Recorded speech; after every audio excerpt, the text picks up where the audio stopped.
الحمد للہ کفا وسلام علی عبادہ الذین اصطفیٰ اما بعد فاعوذ باللہ من الشیطان الرجیم بسم اللہ الرحمن الرحیم انما یخشی اللہ من عبادہ العلماء۔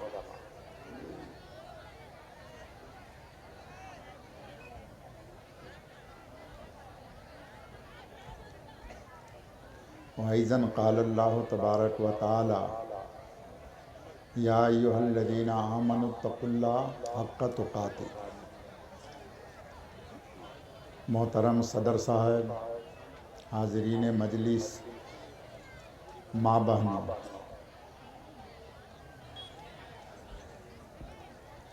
فارسی کا ایک مقولہ ہے، سنیدہ کہ بود مانند دیدہ۔ سنی ہوئی باتیں کچھ اور ہوتی ہے اور نظر کے سامنے دیکھی ہوئی باتیں کچھ اور ہوتی ہیں۔ ہر سنی ہوئی بات نظر سے دیکھنے کے مطابق نہیں ہوتی۔ کبھی سنی ہوئی بات الگ اور نظر کے سامنے جو مشاہدہ ہوتا ہے، جو دیکھا جاتا ہے، وہ الگ ہے۔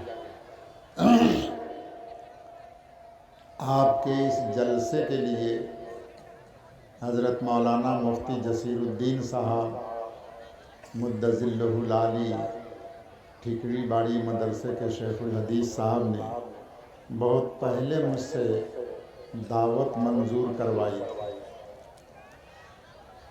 ہمارے یہاں آسام میں بھی یہ جلسے کا سیزن چل رہا ہے، لیکن آسام کے جلسے میں اور آپ کے بنگال کے جلسے میں زمین و آسمان کا فرق ہے۔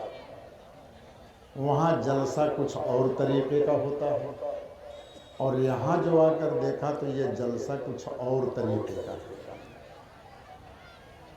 مجھے وہاں بھی فرصت نہیں، لیکن چونکہ ٹھیکری باڑی مدرسہ اور مولانا ممتاز صاحب، مفتی ظفیر صاحب یا ہمارے عزیزم مفتی عبدالحمید صاحب، ادھر کے علماء اکابر سے تعلقات محبت ہیں، اس بنا پر میں نے یہ دعوت منظور کی تھی۔ لیکن مجھے اگر یہ کیفیت پہلے سے معلوم ہوتی تو شاید میں کوئی عذر کر دیتا اور عذر کر کے اپنے آپ کو بچاتا۔ میں نے سوچا تھا کہ کسی اور چیز پر آپ لوگوں کے سامنے بات کروں، لیکن یہاں آنے کے بعد کئی چیزیں ایسی سامنے آئیں کہ میں اپنا سبق بھول گیا۔ پرانا سبق جو سوچ کے آیا تھا وہ اب یاد نہیں رہا۔ حالات دیکھ کر کے ایک نیا سبق اپنے اندر پیدا ہوا۔ اس لیے میں کوئی وعظ اور تقریر نہیں کروں گا، خاص طور سے اس مجلس میں جو اس جلسے کے ذمہ دار حضرات ہیں، بہت ہی ارے بھائی اس کو ادھر مت کرو، بہت ہی ادب اور احترام کے ساتھ ان سے اور اس مجلس میں جو علماء کرام ہمارے بزرگان دین ہیں ان سے اور اس علاقے کے مربی اور نوجوانوں سے بڑے ادب کے ساتھ چند باتوں کی درخواست کرنی ہے۔ ایک نمبر کی بات یہ کہ میں نے آ کر کے آپ کا لسٹ دیکھا، یہ کام مشکل یہ ہو گیا کہ کرسی رکھی گئی ہے سامنے کے لیے اور لوگ بیٹھے ہوئے ہیں داہنی طرف۔ میں کدھر، اس کا بہتر یہ تھا کہ کرسی ایسے گھما دی جاتی جدھر لوگ بیٹھے ہیں تو زیادہ اچھا ہوتا۔ اب مشکل ہے کدھر منہ کر کے، سامنے جو بیٹھے ہیں وہ کچھ بچے بیٹھے ہوئے ہیں اور جن کو سمجھنا ہے وہ لوگ دائیں اور بائیں بیٹھے ہوئے ہیں۔ یہ کیا کیا جائے؟ ہمارے یہاں اسلام میں بڑے بڑے محدث اور علماء یہاں بیٹھے ہیں، وعظ درس کلاس کے لیے یہ ادب بتلایا جاتا ہے کہ اسٹوڈنٹ ٹیچر کے سامنے ہوں، آمنے سامنے ہوں تو باتیں کی جاتی ہیں، اب سارے مربی لوگ ادھر کرسی پر چیئرمین بن کے بیٹھے ہیں تو میں کن سے بات کروں، کن سے کہوں؟ بہت ساری جگہیں ہیں، ادھر آ جائیے سامنے کی طرف، ادھر جگہ ہے، ادھر آ جائیے۔ اللہ آپ لوگوں کو جزائے خیر دے، گھر سے محنت کر کے آئے ہیں سننے کے لیے تو سننے کی جگہ پہ بیٹھ جائیں۔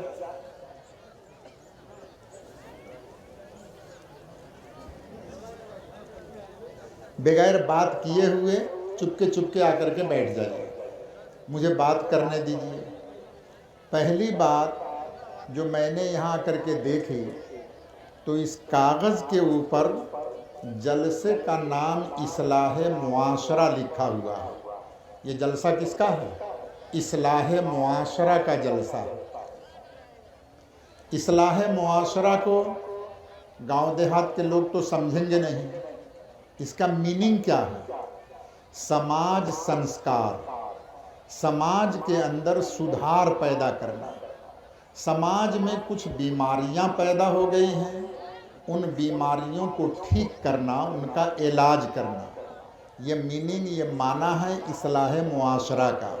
سماج سنسکار، سماج کو سدھارنا، سماج کے اندر جو برائیاں پیدا ہوئی ہیں ان کی اصلاح کیا جائے، ان کو ٹھیک کیا جائے۔ میں پچھلے سال کافی دنوں تک اپنے علاج کے سلسلے میں کشن گنج اور ٹھکڑی باڑی مدرسے میں رہا، بہت سی جگہ آنا جانا ہوا، تو خاص طور سے جو علماء حضرات بیٹھے ہیں میں ان سے یہ درخواست کرتا ہوں، اور یہ ان کے سمجھنے کی بات ہے، اور میں نے مدرسے میں بتلایا بھی تھا کہ اصلاح یہ باب افعال کا مصدر ہے۔ علماء سمجھیں گے جو طالب علم ہوں گے۔ اصلاح باب افعال کا مصدر، اور اس کو مزید فیہ کہا جاتا ہے، اور ہر مزید فیہ کے اندر مجرد موجود ہوتا ہے۔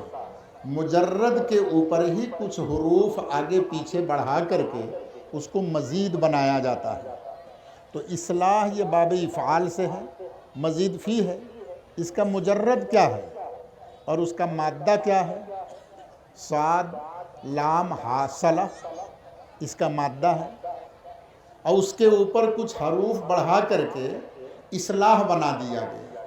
تو ہر مزید فیہ کے اندر مجرد موجود ہوتا ہے، بغیر مجرد کے مزید فیہ بن ہی نہیں سکتا ہے۔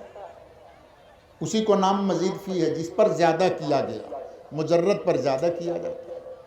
اب ہم جب اصلاح کرنے کے لیے آئے ہیں تو پہلے تو صلاح ہونا چاہیے۔ اگر صلاح نہیں ہوگا تو بجائے اصلاح کے افساد ہوگا، بجائے اصلاح کے افساد ہوگا۔ ایک اس کی مثال آپ لوگوں کے سمجھنے کے لیے بتلاتا ہوں۔ ایک گندے کپڑے کو دھونے کے لیے صابن کی ضرورت ہے۔ صابن جس کپڑا کو دھوئے گا گندا کو، تو پہلے اس صابن کو خود صاف ہونا چاہیے۔ اگر صابن ہی پہلے سے خود گندا ہے تو وہ گندا کپڑا کو صاف کرے گا یا اور گندا کرے گا؟ کیا کرے گا؟ اور گندا کرے گا۔ یہی مطلب ہے اصلاح اور صلاح کا۔ اتنا بڑا پروگرام، لاکھوں روپے آپ نے خرچ کیے، خرچ کر کے یہ پروگرام کیا، کبھی ہم علماء کرام نے یہ سوچا کہ یہاں اصلاح ہو رہا ہے یا افساد ہو رہا ہے؟ کیا چیز ہو رہا ہے؟ علماء کرام، ہماری اور آپ کی ذمہ داری عوام کے تابع ہونا نہیں ہے، بلکہ عوام کو حکمت کے ساتھ شریعت اور اسلام کے تابع بنانا ہے۔ حکمت کے ساتھ، ہوشیاری کے ساتھ ان کو اسلام کی طرف لانا ہے، پیار سے، محبت سے، شفقت سے۔ اس کی میں ایک مثال بتلاتا ہوں۔ ہمارے بزرگوں میں شاہ عبد القادر صاحب دہلوی رحمۃ اللہ علیہ بڑے ایک بزرگ گزرے ہیں۔ حضرت شاہ ولی اللہ صاحب رحمۃ اللہ علیہ کے صاحبزادہ شاہ عبد القادر صاحب بہت اونچے درجے کے عالم اور بزرگ تھے۔ حضرت ایک جگہ وعظ فرما رہے تھے۔ اس وعظ میں بہت سے لوگ آ کے بیٹھے، جیسے آپ لوگ جلسے میں آ کر کے بیٹھے ہیں۔ ایک نوجوان سامنے آیا، اس نوجوان کا پائجامہ ٹخنوں سے نیچے تھا۔ بے ادبی معاف کیجیے گا، میں پیر اٹھا کے سمجھا، ٹخنا اس کو بولتے ہیں، ہر پاؤں میں دونوں سائیڈ میں جو ہڈی نکلی ہوئی ہے اس کو ٹخنا بولتے ہیں۔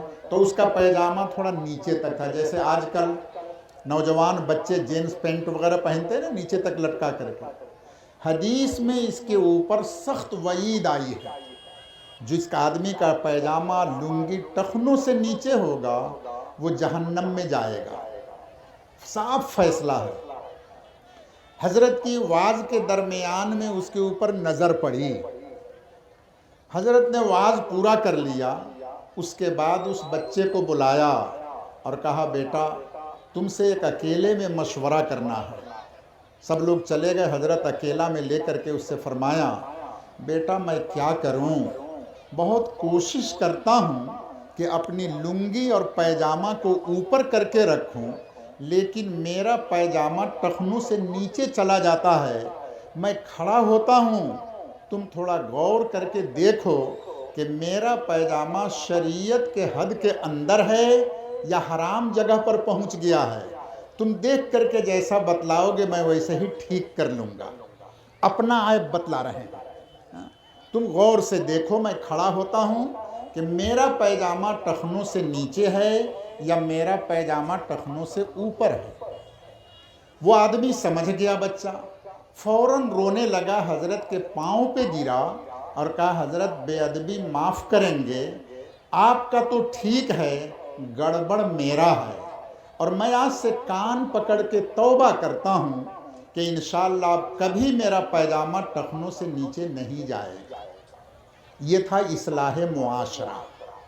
ایک آدمی کے اندر ایک بیماری تھی، اور ساتھ ساتھ مجلس میں جب حکمت کے ساتھ ان کے ساتھ پیار اور محبت کے ساتھ بات کی گئی تو جگہ جگہ پر اس کا اصلاح ہو گیا، وہ ٹھیک ہو گیا۔ یہ کرنے والے کون تھے؟ صلاح والے تھے، وہ خود اپنے اندر یہ صلاحیت رکھتے تھے، جب سمجھایا تو اس کا معاملہ ٹھیک ہو گیا جگہ۔ اس کا نام اصلاح معاشرہ ہے۔ ہم اصلاح معاشرہ کے جلسے کرتے ہیں، لیکن یہ بتلائیے کہ کس جلسہ سے کتنے شرابی لوگوں نے توبہ کیا، کتنے جواری لوگوں نے توبہ کیا، کتنے بے نمازی لوگوں نے نماز پڑھنے کا ارادہ کیا۔ سارا وعظ، سارا جلسہ سب گزر کے چلا جاتا ہے، ہم کل جہاں پر تھے آج بھی وہیں پر ہیں، بس کاغذ میں آ گیا، ایڈورٹائز ہو گیا کہ ہم نے اصلاح معاشرہ کا جلسہ کر لیا ہے، لیکن اس کا ریجلٹ کچھ بھی نہیں ہے، اس کا نتیجہ کچھ بھی نہیں ہے۔ ہم علماء کرام جتنے حضرات یہاں پر تشریف فرما ہیں، سب کا وقت بڑا قیمتی ہے۔ ہمارے حدیث میں آتا ہے کہ عالم کا سونا بھی عبادت ہے، عالم کا سون کا وقت اتنا قیمتی اور مولومان اور دامی ہے کہ ان کے سونے کو بھی عبادت بنا دیا گیا ہے۔ یہ جو علماء یہاں بیٹھ کے اپنا وقت گزار رہے ہیں، اس کے علاوہ ان کے پاس بہت بڑا بڑا کام پڑا ہوا ہے، یہ سارے لوگ ان کاموں کی قربانی دے دے کر کے یہاں پر آئے ہیں۔ اس قربانی کے بعد اگر کوئی ریجلٹ نکلتا ہے، نتیجہ نکلتا ہے، تب تو سمجھیں گے کہ ہاں ہماری قربانی کام میں لگی ہے، اور اگر ریجلٹ کوئی نہیں نکلتا ہے تو ایک شاعر نے کہا تھا وہ محروم تمنا کیوں نہ سوئے آسماں دیکھے کہ جو منزل بمنزل اپنی محنت رائے گاں دیکھے۔ محنت کیا لیکن اس محنت کا کوئی ریجلٹ نہیں، کوئی نتیجہ نہیں، وہ محروم ہو کر کے اداس ہو کر آسمان کی طرف دیکھتا ہے، یا اللہ اتنی محنت کیا مگر اس محنت کا کوئی نتیجہ نہیں نکلا۔ بھائیوں اور دوستوں، علماء کرام ورثۃ الانبیاء ہیں، ہماری ذمہ داری ہے حکمت کے ساتھ امت کو صحیح راستے پر لانے کے لیے۔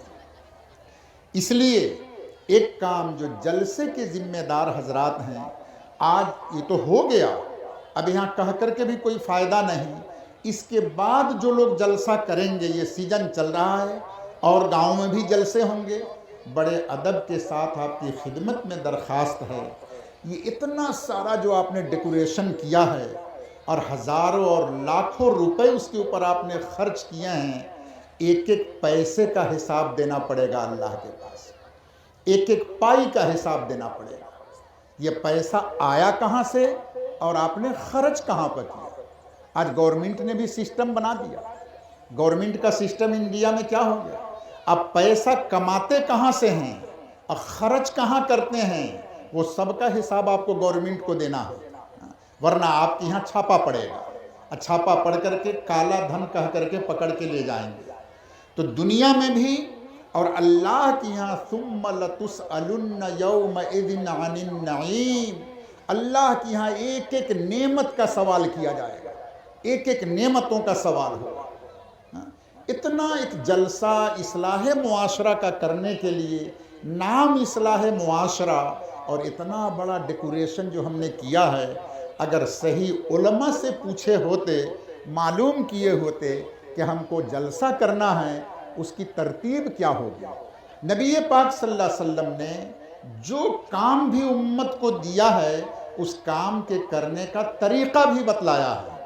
ایسا نہیں کہ صرف کام دے دیا اور اس کو آپ جیسا چاہیں ویسا کر لیں۔ نماز کا طریقہ بتلایا، یہ سارے علماء موجود ہیں، پوری کی پوری فقہ حدیث کی کتاب بھری ہے کہ نماز کو ہم کس طریقے پر پڑھیں گے۔ حضور پاک صلی اللہ علیہ وسلم فرماتے ہیں صلو کما رأیتمونی اصلی، میرے نماز پڑھنے کو تم فالو کرو، دیکھو، ایک ایک چیز کو سیکھو، میں جیسے جیسے نماز پڑھتا ہوں تم ویسے ہی نماز پڑھو۔ صحابہ کرام حضور صلی اللہ علیہ وسلم جب وضو کرتے تھے تو بیٹھ کر کے آپ کے وضو کو دیکھتے تھے، اور دیکھ دیکھ کر کے ایک ایک چیز کو سیکھتے تھے۔ وضو میں کس چیز کو پہلے دھونا، بعد میں دھونا، کیسے دھونا، ایک ایک چیز کو سیکھا۔ صحابہ جب اپنے طالب علموں کو پڑھاتے تھے تو بدنہ میں پانی لے کر بیٹھ کے بتلاتے تھے کہ دیکھو نبی پاک صلی اللہ علیہ وسلم اس طرح سے وضو کرتے تھے۔ وضو، غسل، نماز، روزہ، حج، زکوٰۃ، جو کچھ معاملہ ہے وہ سب کے کرنے کا طریقہ بتلایا ہے۔ اس طریقے کے مطابق اگر کریں گے تب تو ہمارا وہ عمل عبادت بنے گا، اور اس طریقہ سے ہٹ کے کریں گے تو وہ الٹا اٹھا کے منہ پہ مار دیا جائے گا۔ نماز پڑھنے کا حکم ہے، اب ہم جیسا چاہیں ویسا نماز پڑھ لیں، اللہ اٹھا کر کے منہ پر مار دیں گے۔ نماز کو نبی صلی اللہ علیہ وسلم کے نماز کے طریقے پر پڑھنا ہوگا، تب جا کر کے وہ نماز ہماری نماز بنے گی۔ اسی طریقے سے ہم جب پروگرام کریں تو اس پروگرام کے بارے میں بھی علماء موجود، الحمدللہ اتنا بڑا مدرسہ آپ کے بغل میں، اور اتنے بڑے بڑے مفتی، عالم، محدث سب کچھ موجود ہیں۔ آج سے میرے بھائیوں اور دوستوں اور نوجوان بچوں، جو کچھ بھی کام کرو فَاسْأَلُوا أَهْلَ الذِّكْرِ إِن كُنتُمْ لَا تَعْلَمُونَ، تم کو معلوم نہیں ہے تو جاننے والوں سے اس کو پوچھ لو، معلوم کریں۔ اب معلوم کر کے جو صحیح طریقہ ہے اس طریقے پر ہم کام کو کریں گے۔ ایسا نہ ہو کہ کیا نیکی اور الٹا قیامت میں اپنا گلا پھنس جائے گا۔ اس لیے آپ نے نیکی کے نام پر، اصلاح کے نام پر پروگرام کیا، لیکن اتنی ساری الٹی چیزیں ہوئی ہیں کہ کل اس کا اللہ کے یہاں سوال ہوگا۔ اللہ کے فرشتے سب نوٹ کر رہے ہیں، سب لکھ رہے ہیں، ایک ایک چیز کا جواب دینا پڑے گا۔ اس لیے جو نوجوان، جو مربی، جو علماء کرام ہیں، ہماری اور آپ کی ذمہ داری ہے امت میں جو چیز خراب لائن سے آ جائے تو ہم اس کو حکمت کے ساتھ سمجھا کر اس کو صحیح راستے پر لائیں۔ الحمدللہ امت ماننے والی ہے، ضرور مانے گی اگر ان کو حکمت کے ساتھ سمجھایا جائے، بتلایا جائے۔ یہ نہیں کہ وہ جس راستے پہ چل رہے ہیں ہم بھی اسی راستے پہ چلنے والے بن جائیں۔ تو حدیث میں آیا ہے کہ بنو اسرائیل کے اندر ان کے علماء پہلے لوگوں کو خراب کاموں سے روکتے تھے، اور روکتے روکتے جب لوگ نہیں مانے تو وہ بھی اسی میں شامل ہو گئے، روکنا بند کر دیا، اور اللہ نے اس قوم پر جب عذاب بھیجا تو وہ علماء بھی نہیں بچ سکے۔ بھائیو دوستو، ہمارے گناہوں کی وجہ سے جو عذاب ہمارے اوپر آئے گا، عذاب عام آتا ہے، تاریخ کے اندر ہے۔ فلسطین، یہ ہمارے مفتی عبدالحمید صاحب اللہ ان کو جزائے خیر دے، ابھی فلسطین پر کتاب لکھی، ابھی مجھے سنا رہے تھے، فلسطین میں یہودیوں کی آبادی تھی، اور وہاں پر ان کے ایک نبی جن کا نام دانیال علیہ السلام تھا، نبی بن کر کے آئے، امت کو دعوت دے رہے ہیں۔ اس زمانے میں ایک بادشاہ تھا، بخت نصر نام کا بڑا ظالم بادشاہ تھا۔ اس ظالم بادشاہ نے فلسطین پر حملہ کیا، 70,000 یہودیوں کو قتل کیا اس نے، اور 70,000 یہودیوں کو پکڑ کر کے لے کر کے چلے گئے قیدی بنا کر۔ جب یہ 70,000 یہودی قیدی بن کے جا رہے ہیں تو ان کے ساتھ ان کے نبی دانیال علیہ السلام بھی قیدی بن کر کے جا رہے ہیں۔ امت پر جب عذاب آتا ہے تو سارے لوگ پھنستے ہیں۔ اس لیے میرے بھائی اور دوستو، ہماری ذمہ داری ہے کہ ہم امت کو صحیح دین کا کام دین کے راستے سے کریں، دین کا کام دین کے طریقے پر کریں۔ آئندہ ان چیزوں سے ہم کو ہوشیار رہنا چاہیے۔ اگر میں بھی دیکھ کر کے اب بغیر بولے ہوئے چلا جاتا تو کل یہ وبال میرے اوپر بھی آئے گا۔ اس لیے میں اپنے آپ کو بچانے کے لیے اور اب سب بھائیوں کو بچانے کے لیے میں نے اشارہ دیا کہ آئندہ جب بھی پروگرام کرے، دین کا کام سیدھا سادہ ہوتا ہے۔ یہ جتنے علماء کرام بیٹھے ہیں، ہمارے بزرگوں میں حضرت تھانوی رحمت اللہ علیہ، جنہوں نے 1100 کتاب لکھی ہے، 1100 کتاب لکھا، حضرت کے وعظ مواعظ، وہ کئی جلدوں میں چھپے ہوئے ہیں، اور اس میں تاریخ بھی لکھی ہوئی ہے، حضرت نے کہاں پر وعظ کیا، مردوں میں، عورتوں میں، مسجد میں، جلسہ گاہ میں، کتنے لوگ سننے والے تھے، کہیں پر 200، کہیں پر 500، کہیں پر 300، کہیں پر 1000 لوگ، کہیں پر 50 لوگ تھے، حضرت نے وہیں پر وعظ کیا، اور اتنی حکمت کی باتیں کہی کہ آج بھی وہ محفوظ ہے۔ علماء کرام یاد رکھیں گے، قرآن میں اللہ نے بیان کیا ہے، وَأَمَّا مَا يَنْفَعُ النَّاسِ فَيَمْكُثُ فِي الْأَرْضِ، لوگوں کے نفع کی جو چیز ہوگی اللہ اس کو زمین پر باقی رکھے گا۔ ہمارے بزرگوں اور اکابرین کے مواعظ، ان کی سوانح حیات، ان کے ملفوظات، ان کے بیانات آج بھی باقی ہیں، اس لیے کہ اس سے لوگوں کو نفع ہونے والا ہے۔ اللہ نفع کی چیز کو باقی رکھتا ہے۔ وَأَمَّا الزَّبَدُ فَيَذْهَبُ جُفَاءً، اور جو نفع کی چیز نہیں ہوتی ہے اللہ اس کو اڑا کر کے ختم کر دیتا ہے۔ اس لیے ہم لوگ آئندہ سے ان چیزوں کا خیال رکھیں گے۔ تیسری بات اس سلسلے میں مستورات کی ہے۔ یہ آپ کا جلسہ کر رہے ہیں، مستورات کا بھی حق ہے، عورتوں کا بھی حق ہے، ان کو بھی دین کی باتیں سننا چاہیے، لیکن نبی پاک صلی اللہ علیہ وسلم نے اس کا بھی طریقہ دیا ہے۔ اس طریقے کے مطابق کریں گے تو مستورات کا جلسہ آپ کا کامیاب ہوگا اور وہ ثواب کا ذریعہ ہوگا، اور اگر اس طریقے سے ہٹ کے آپ کریں گے تو پھر آپ الٹے وبال میں پھنسیں گے، بجائے نیکی کے گناہ ہوگا۔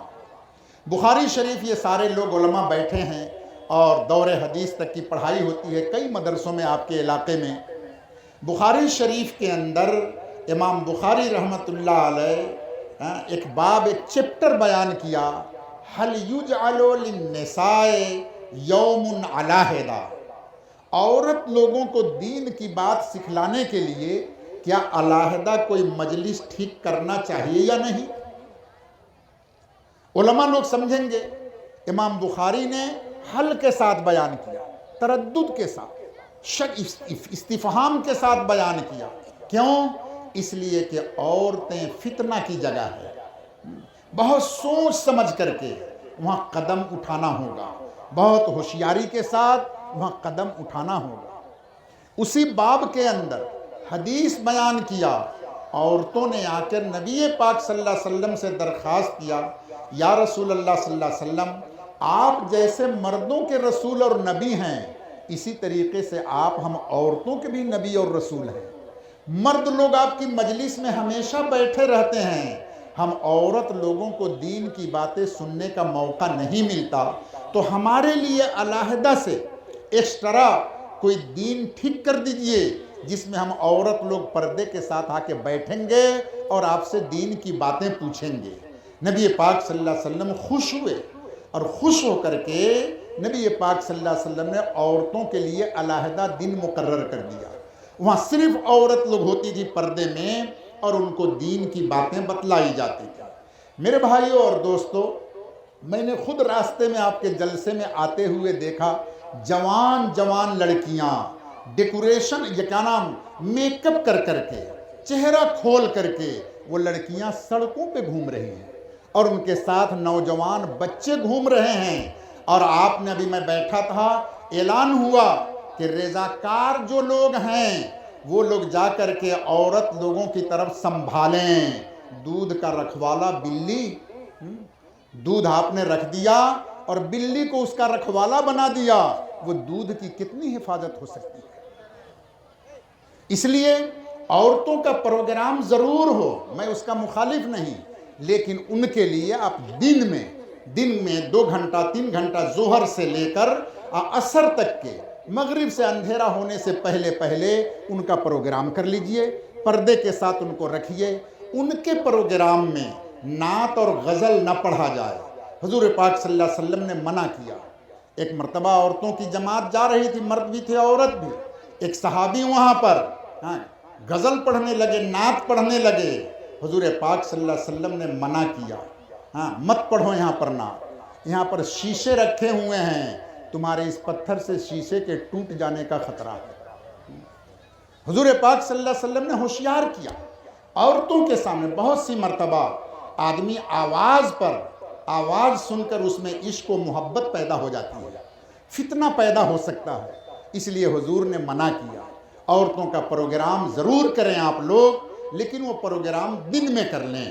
ایک سائیڈ میں الگ جمائیں عورتوں کو پردے کے ساتھ اور ان کے سامنے ضروری دین کی باتیں کرائیں اور ان میں نعت غزل وغیرہ وہاں پر نہ پڑھا جائے. میرے بھائیوں اور دوستوں، ہم اور آپ کتنے متقی اور پرہیزگار ہیں. علماء کرام اس کو سوچیں گے. شیخ الاسلام مولانا سید حسین احمد مدنی رحمۃ اللہ علیہ، ان کے استاد تھے شیخ الہند مولانا محمود الحسن صاحب رحمۃ اللہ علیہ، جو دارالعلوم دیوبند کے پہلے طالب علم ہیں. شیخ الہند جو دیش کی آزادی کے لیے مالٹا کے جیل میں بند ہوئے تھے. ان کے شاگرد مولانا حسین احمد مدنی رحمۃ اللہ علیہ بھی مالٹا کے جیل میں اپنے استاد کے ساتھ وہ بھی بند ہوئے تھے. شیخ الہند کو مکہ مکرمہ میں شریف کی فوج اور انگریز کے جاسوسوں نے گرفتار کیا. مولانا حسین احمد مدنی رحمۃ اللہ علیہ اس زمانے میں مدینہ منورہ میں رہتے تھے. ان کے ہزاروں شاگرد ہجرت کر کے ہندوستان سے مدینہ چلے گئے تھے، ان کے باپ وہاں پہ رہتے تھے. شیخ الہند کو جب گرفتار کیا گیا تو مولانا حسین احمد مدنی نے دیکھا میرے استاد تو بوڑھے ہیں، جیل میں چلے جائیں گے تو جیل میں میرے استاد کی خدمت کون کرے گا، لہٰذا میں چاہتا ہوں کہ میں بھی جیل میں جاؤں اور جیل میں رہ کے اپنے استاد کی خدمت کروں گا. انہوں نے اپنے آپ کو پیش کیا اور پولیس سے کہا ہمیں بھی گرفتار کرو، ہم بھی مجرم ہیں. پولیس نے کیا جواب دیا؟ آپ کے نام تو کوئی وارنٹ نہیں ہے، آپ مجرم نہیں ہیں، آپ کو کیسے گرفتار کریں؟ علماء کرام، وہ تھا وہ استادی اور شاگردی کا رشتہ. کیسی قربانی دی ہے شیخ الاسلام نے. آج اسی قربانی کی برکت ہے کہ مدنی خاندان کی محبت ہم سب کے دلوں میں بھری ہوئی ہے. ایک قربانی دیا تھا، کانا ابوہما صالحا، باپ اچھے تھے. آج تیسری پشت بھائی محمود مدنی صاحب یہ تیسرے پشت میں آ گئے. پہلے حضرت شیخ الاسلام، دوسرے نمبر پر فدائے ملت مولانا سید اسد مدنی صاحب، مولانا ارشد مدنی صاحب، اور تیسرے نمبر پر بھائی محمود صاحب. اللہ دنیا میں بھی بادشاہ بنا کے چلا رہا ہے، آخرت میں بھی اللہ ویسے ہی بنایا ہے. ایک باپ کی قربانی ہے. انہوں نے انگریز پولیس سے کہا کہ مجھے بھی گرفتار کرو. انگریز پولیس نے کہا آپ کے نام تو کوئی وارنٹ نہیں ہے.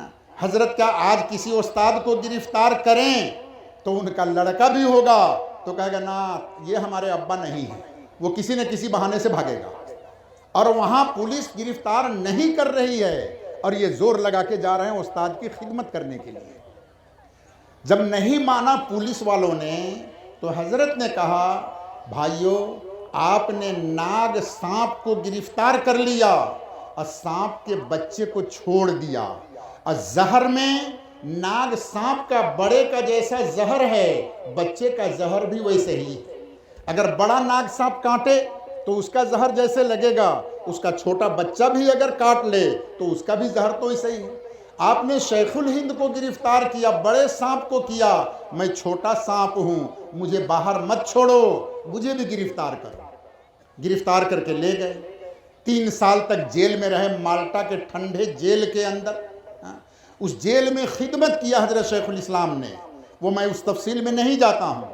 3 سال کے بعد جب رہا ہو کر کے آئے، پورے ہندوستان میں ابھی ملک آزاد نہیں ہوا تھا، اور ملک کا بٹوارہ بھی نہیں ہوا تھا، بمبئی میں زبردست لاکھوں لوگوں نے استقبال کیا، مجاہد اعظم زندہ باد، مجاہد اعظم۔ اور بمبئی سے لے کر دلی اور دیوبند تک ہر اسٹیشن پر ہندو مسلم لاکھوں لوگ استقبال کے لیے موجود ہیں۔ انگریز پولیس مجمع کو کنٹرول کرنے سے عاجز آ گئی۔ رات میں 11 بجے دیوبند پہنچے، حضرت شیخ الہند ایک دم ضعیف، بوڑھے، ہڈی اور چمڑا ہو چکا تھا۔ 11 بجے اپنے گھر میں جب گئے، یہی مجھے بتلانا ہے، تو شیخ الہند رحمت اللہ علیہ کی اہلیہ محترمہ نے شیخ الہند سے کہا، میرا اندر سے دل چاہتا ہے کہ میرے بیٹے حسین احمد کی میں بلائیں لوں، میرے بیٹے حسین احمد کی میں بلائیں لوں۔ یہ پچھمی یوپی کے اندر دعا کا ایک جملہ ہے، میں ان کی بلائیں لینا چاہتی ہوں۔ کیا مطلب؟ یعنی ان کے اوپر جو مصیبت آنے والی ہے، اے اللہ وہ ساری مصیبت میرے اوپر دے دے اور میرے بچے کو صحیح سلامت رکھ دے۔ مطلب یہ تھا کہ میں ان سے مل کر کے ان کو دعا دینی چاہتی ہوں، حسین احمد کو دعا دینی کہ جیل میں اس نے میرے شوہر کی جیسی خدمت کی ہے، میں ان کو دعا دینا چاہتا ہوں۔ حضرت شیخ الہند نے جواب دیا، علماء کرام سنیں گے میرے بھائیوں اور دوستوں اور جلسہ کے انتظام کرنے والے۔ شیخ الہند نے کہا، میرا دل بھی یہی چاہتا ہے کہ تم حسین احمد کو دعا دو، اگر آج میرا لڑکا بھی ہوتا تو جیل میں میری وہ خدمت نہیں کرتا جو خدمت حسین احمد نے جیل میں میری کیا ہے۔ سردی کے موسم میں، تہجد کے وقت جیل میں، علماء کرام میں اپنی بات کہتا ہوں، ہم لوگ آرام سے گھروں میں رہ کر، گھر میں گیجر لگا کر ہم تہجد کے وقت نہیں اٹھتے ہیں۔ شیخ الہند مالٹا کے جیل میں سردی میں وہ تہجد میں اٹھ کے رونے والے تھے، اس مصیبت کے اندر ان کے ذریعے سے دین پھیلا ہے۔ شیخ الہند تہجد کے وقت ٹھنڈا پانی سے وضو کیسے کریں گے؟ حضرت مدنی بدنہ میں پانی لے کر اپنا کرتا اٹھا کر پیٹ کے ساتھ پانی کے بدنہ کو دبا کے پوری رات بیٹھے رہتے تھے، جیسے مرغی انڈا کو دباتی ہے، پانی کو دبا کے بیٹھتے کہ میرے پیٹ کی گرمی سے پانی گرم تو نہیں ہوگا لیکن اس کے ٹھنڈک میں جو شدت ہے وہ تھوڑا سا کم ہو جائے گا، اور اس سے وضو کرواتے تھے اپنے استاد کو تہجد کے وقت میں۔ اسی پر حضرت شیخ الہند نے کہا کہ حسین احمد میں جیل میں میری وہ خدمت کی ہے، آج میرا لڑکا بھی ہوتا تو میری وہ خدمت نہیں کر پاتا۔ میرا بھی دل چاہتا ہے کہ تم حسین احمد کو دعا دو، لیکن میں کیا کروں، شریعت کی اجازت نہیں ہے کہ تم بے پردہ ہو کر کے سامنے جاؤ۔ یہ مجھے سنانا تھا، شریعت کی اجازت نہیں ہے کہ تم بے پردہ ہو کر حسین احمد کے سامنے جاؤ۔ وہ بڑھیا عورت، 80 برس کی بڑھیا جس کو ہڈی اور چمڑا ہو گیا تھا، ان کو حضرت شیخ الہند اس حالت میں بھی شریعت کو سامنے رکھتے ہیں۔ شریعت کی اجازت نہیں ہے کہ تم سامنے جاؤ، ورنہ اندر سے میرا بھی دل چاہتا ہے۔ اس کے بعد حضرت شیخ الاسلام رحمت اللہ علیہ کے چہرے پر چادر ڈال دیا گیا، اب پورے چادر میں مدنی رحمت اللہ علیہ کو ڈھک دیا گیا۔ پھر حضرت شیخ الہند کی اہلیہ سامنے آئی اور آ کر کے ان کو دعا دیا ہے۔ میرے بھائیوں اور دوستوں، دین ایسے ہی نہیں پہنچا۔ ہمارے یہاں جو مستورات کو، عورتوں کو ہم لوگ بلاتے ہیں، بتلائیے کتنا پردہ اور بے پردگی کا معاملہ ہوتا ہے۔ جہاں دین اور بے دین دونوں جمع ہوگا، یہ علماء کرام سب بیٹھے ہوئے ہیں، منطق میں قاعدہ ہے نتیجہ ہمیشہ ارذل کے تابع ہوتا ہے۔ مطلب کیا؟ اچھی اور بری چیز جب دونوں مل جائے تو ریزلٹ برائی کا ہوگا۔ اس کی موٹی مثال، ایک بالٹی پاک پوتر دودھ ہمارے پاس ہے اور 4 قطرہ اس میں پیشاب کا لا کر کے ڈال دیا، تو دونوں پاک اور ناپاک چیز جب مل گیا تب یہ دودھ پاک رہے گا یا ناپاک ہو جائے گا؟ ناپاک ہو جائے گا۔ اچھی اور بری چیز جب دونوں ایک ساتھ ملے گی تو ریزلٹ برائی کی طرف جائے گا، اچھائی کی طرف نہیں جائے گا۔ اس لیے عورتوں کا انتظام ضرور ہو، لیکن علماء کرام سے پوچھ کر کے پردے کے ساتھ ان کا دن کے اندر انتظام کیجئے، اہتمام کیجئے ان کا۔ پاکستان کے ایک مفتی محمد حسن صاحب رحمۃ اللہ علیہ، ایک عورت، نوجوان 2 عورت جو فلمی دنیا میں کام کرنے والی، حضرت کا دارالافتاء تھا، دارالافتاء میں وہ کوئی فتویٰ پوچھنے کے لیے آئی۔ حضرت کے لڑکے نے آ کے کہا کہ باہر 2 عورت کھڑی ہوئی ہے، پینٹ شارٹ پہنے ہوئے، پردہ اردہ کچھ بھی نہیں، سر کھلا ہوا۔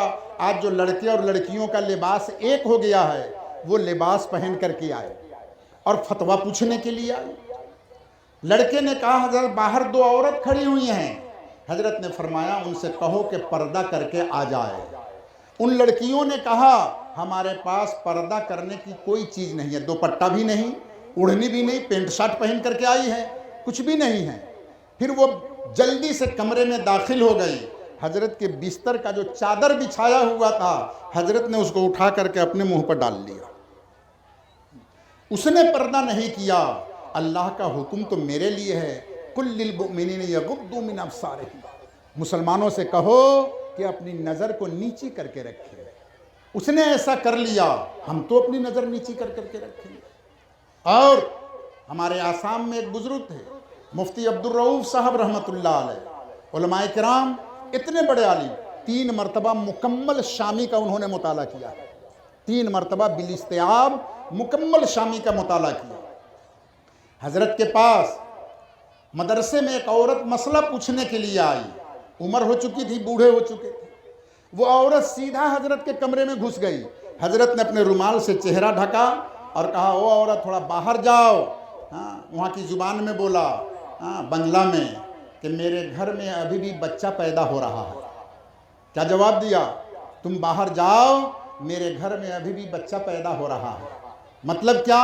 تم نے یہ سمجھا کہ میں بوڑھا ہو گیا ہوں، میں بوڑھا نہیں ہوں، میرے گھر میں میری بیوی سے ابھی بھی بچے پیدا ہو رہے ہیں۔ مرد کبھی بھی بوڑھا نہیں ہوتا ہے، طاقت اور جوش میں کمی اور زیادتی آ جاتی ہے، لیکن مرد کبھی بوڑھا نہیں ہوتا ہے۔ اس لیے احتیاط کیا۔ میرے بھائی اور دوستو، ہم لوگوں کو بھی دین کا کام دین کے طریقے پر کریں، دین کا کام دین کے راستہ سے کریں، انشاءاللہ اس کا فائدہ آئے گا، اللہ اس کے برکت دیں گے۔ آج ہمارے سے بہت زیادہ آپ لوگ جانتے ہیں، یہ جتنے لوگ بیٹھے ہوئے ہیں سب لوگ موبائل لیے ہوئے ہیں، سب لوگ، ہمارے شیخ تھے علماء کرام، جہانگیر کے زمانے میں، جہانگیر بادشاہ جو تھا نا، جہانگیر کے زمانے میں اکبر بادشاہ کا لڑکا جہانگیر، اس کا نام کیا تھا؟ نور الدین، لیکن لقب کیا لگایا تھا؟ جہانگیر۔ پوری دنیا کو فتح کرنے والا، جہان مانے دنیا، پوری دنیا کو، بڑائی تکبر اس کے اندر اتنا۔ اس نے جو ظلم شروع کیا، اکبر نے جو شروع کیا تھا، اس کے اثرات باقی تھے۔ حضرت شیخ احمد سرہندی مجدد الفسانی رحمۃ اللہ علیہ، اس کے ظلم کا مقابلہ کرنے کے لیے شیخ احمد سرہندی کھڑے ہوئے، جس کے پاس لاکھوں کی تعداد میں فوج تھی، اور حضرت شیخ احمد سرہندی مجدد الفسانی کھڑے ہوئے۔ کسی نے ان سے پوچھا حضرت آپ صوفی پیر بزرگ ولی عالم، اس کے پاس اتنی طاقت، اتنی قوت، اتنی فوج، آپ اس کا مقابلہ کیسے کریں گے؟ تو حضرت نے اپنے جیب سے تسبیح نکال کر کے دکھایا، کہا کہ میں اسی سے مقابلہ کروں گا، اسی سے مقابلہ کروں گا۔ میں اس تفصیل میں جانا نہیں چاہتا، اس سے مقابلہ کیسے ہوگا، موقع ہوگا تو تھوڑا اشارہ کروں گا، تسبیح سے مقابلہ کروں گا۔ بزرگان دین اپنے لوگوں کا کبھی کبھی امتحان لیتے ہیں۔ ہمارے جو شیخ ہمارے جو پیر مرشد تھے حضرت مولانا احمد علی صاحب رحمۃ اللہ علیہ آسام میں، تو بزرگان دین اپنے مریدوں کا کبھی امتحان لیتے ہیں، بے ادبی معاف کریں گے آپ حضرات۔ ایک مرتبہ مغرب کی نماز پڑھ کر حضرت کے کمرے میں بہت سے علماء بھرے ہوئے تھے۔ حضرت نے اچانک فرمایا، ارے بھائی مغرب کے بعد میری 6 تسبیح پڑھنا، جس کو تبلیغ میں 3 تسبیح بولتے ہیں، اور حضرت کی یہاں 6 تسبیح، 1 مرتبہ 100 مرتبہ تیسرا کلمہ سبحان اللہ والحمدللہ ولا الہ الا اللہ واللہ اکبر، تیسرا کلمہ۔ اسی کو حضرت شیخ الاسلام نے 4 ٹکڑا کر دیا، 100 مرتبہ سبحان اللہ سبحان اللہ سبحان اللہ، 100 مرتبہ الحمدللہ الحمدللہ الحمدللہ، 100 مرتبہ لا الہ الا اللہ لا الہ الا اللہ لا الہ الا اللہ، 100 مرتبہ اللہ اکبر اللہ اکبر اللہ اکبر۔ یہ 4 ٹکڑے ہو گئے اس کے، اور 100 مرتبہ استغفار اور 100 مرتبہ درود شریف پڑھنا ہے۔ یہ 6 تسبیح کہلاتی ہیں۔ ہاں، بزرگوں سے بیعت ہونے کے بعد بزرگان دین سکھلاتے ہیں کہ مغرب کے بعد 6 تسبیح پڑھنا، اب فجر کے بعد پورے دن کے لیے 6 تسبیح پڑھنا۔ علماء سارے بیٹھے ہوئے تھے، حضرت نے یہ فرمایا کہ بھائی آج میری 6 تسبیح رہ گئی ہے اور میں نے پڑھا نہیں، کوئی آدمی تسبیح دو کہ میں اپنی 6 تسبیح پوری کر لوں۔ تمام علماء سر جھکا کے بیٹھے، کسی کے جیب میں تسبیح نہیں ہے، کسی کے جیب میں تسبیح نہیں۔ حضرت مجدد صاحب جہانگیر کا مقابلہ کرنے کے لیے تسبیح دکھلا رہے ہیں، اور ہمارا حال کیا ہے کہ ہمارے جیب میں تسبیح نہیں ہے۔ ہمارے ہوجائی میں مسجد کے ائمہ کا جوڑ تھا، میں اس میں گیا، سارے ہمارے شاگرد ہی تھے، شاگرد کے شاگرد، اس لیے ان سے بات کرنے میں کوئی بات نہیں تھی میرے لیے۔ میں نے ان بچوں سے پوچھا کہ پیارے بچوں یہ بتلاؤ موبائل کن کن لوگوں کے پاس ہے، ہاتھ اٹھاؤ۔ سارے امام مؤذن نے ہاتھ اٹھا دیا۔ میں نے کہا کہ چھوٹا والا موبائل ہے یا بڑا والا؟ سب کے پاس بڑا والا موبائل تھا۔ تھوڑی دیر کے بعد میں نے کہا اچھا تسبیح کن کن لوگوں کے جیب میں ہے، ہاتھ اٹھاؤ۔ مشکل سے 2% لوگوں نے ہاتھ اٹھایا، اور 98% لوگوں کا سر نیچے جھکا ہوا رہا۔ ہمارے اکابر تو اس تسبیح سے ہندوستان میں اسلام کو زندہ کیا مجدد الفسانی رحمۃ اللہ علیہ نے، اور ہم موبائل سے ہم ہندوستان میں ایمان زندہ کرنا چاہتے ہیں۔ کیا فرق ہے؟ اس لیے میرے بھائی اور دوستو، آج ضرورت اس چیز کی ہے کہ ہم اصل ایمان کی طرف لوٹیں۔ جلسوں سے ضرورت ہے، جلسے کی کیجئے، جلسوں سے لوگوں میں ایک شوق پیدا ہوگا، لیکن دین اس سے زندہ نہیں ہوگا۔ دین زندہ کرنے کے لیے تو لوگوں کے پاس جانا ہوگا، لوگوں سے انورودھ کرنا ہوگا۔ میں آسام میں گھوم رہا ہوں، جگہ جگہ پہ جاتا ہوں، ہزاروں شاگرد بھرے ہوئے ہیں، لوگ کام نہیں کرتے ہیں۔ کل میں نے آج ہی جمعہ میں ٹھکری باڑی میں تھوڑی دیر میں نے بتلایا تھا امت کے حالات، حدیث و قرآن کی رو، اور میری ماں بہنوں آپ لوگ بھی سننا، جلسہ سننے تو آ گئی آپ، لیکن اس جلسے سے آپ کیا لے کر کے جائیے گا؟ ہمارا ایک پروجیکٹ چلتا ہے، اس پروجیکٹ کا نام ہم نے رکھا ہر دل ہر زبان پر قرآن۔ ہر دل ہر زبان پر قرآن۔ یہ جتنے مدرسے ہیں، ان تمام مدرسوں اور مکتب میں تو چھوٹے چھوٹے بچے اور بچیاں جاتے ہیں۔ آپ لوگ جتنے بڑے ہو گئے ہیں، اگر کسی کو قرآن معلوم نہ ہو تو وہ کہاں سیکھیں گے؟ ہمارے مولانا بدر الدین اجمل صاحب نام سنا نا، MP ہے UDF کے، آج کل بہت ان کا پرچار الٹا بیان دے دیا تھا، اور کیا یہ میڈیا میں بہت ان کا نام آ رہا ہے۔ بدر الدین اجمل صاحب کے ایک بھائی جو عالم نہیں ہیں، آسام میں برپیٹا کے MP تھے، وہ حج کرنے گئے، حج کر کے لوٹ کے آئے تو انہوں نے یہ کہا کہ حضرت، مجھ سے کہا حضرت پہلے ہمارے بچپن میں یہ ماحول تھا، میری ماں بہنوں آپ لوگ بھی سننا، اور سب بھائیوں سے درخواست، نے بچپن میں یہ دیکھا کہ فجر کے بعد مسلمانوں کے گھر سے سورہ یاسین پڑھنے کی آواز آتی تھی۔ فجر کے بعد مسلمانوں کے گھر سے سورہ یاسین پڑھنے کی آواز آتی تھی، اور آج یہ حال ہے 8-9 بجے تک گھر کا گیٹ ہی بند رہتا ہے۔ یاسین کی آواز سننا تو بہت دور کی بات، گیٹ ہی نہیں کھلتا ہے۔ تو انہوں نے کہا کہ تمام مردوں اور عورتوں کو